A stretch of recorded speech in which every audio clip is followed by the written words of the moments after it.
here we are at the halfway point in our legislative session.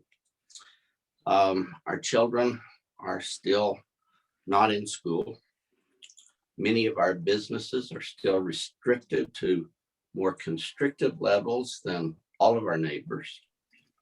Our constituents are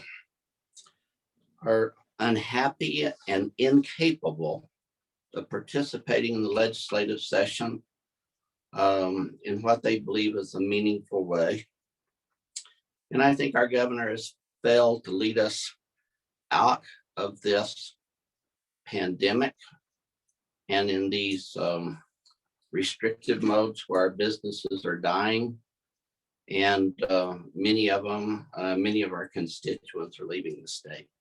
So we're hopeful that the last half of our session is more productive, that it results in our constituents being afforded opportunities to flourish, to embrace the businesses that they have invested in. And we look forward to helping to get that done.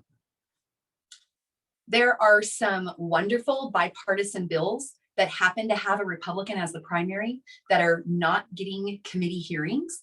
In fact, one of them is an independent commission for redistricting that has over 32 co-sponsors. Almost half the House body has signed on, and Chairman Gail Chasey refuses to give it a hearing.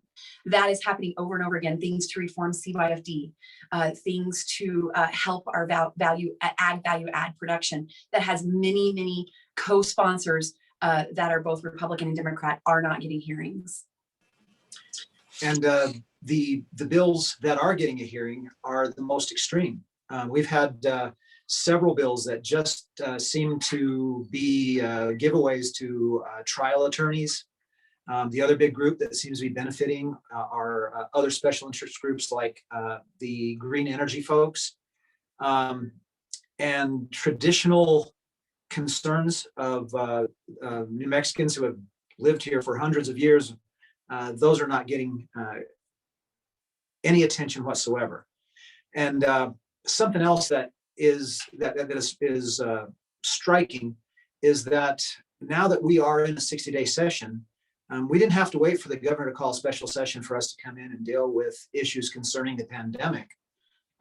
Yet we're not addressing those issues. As a matter of fact, the governor continues to maintain sole authority on every issue concerning closures of business, closures of schools.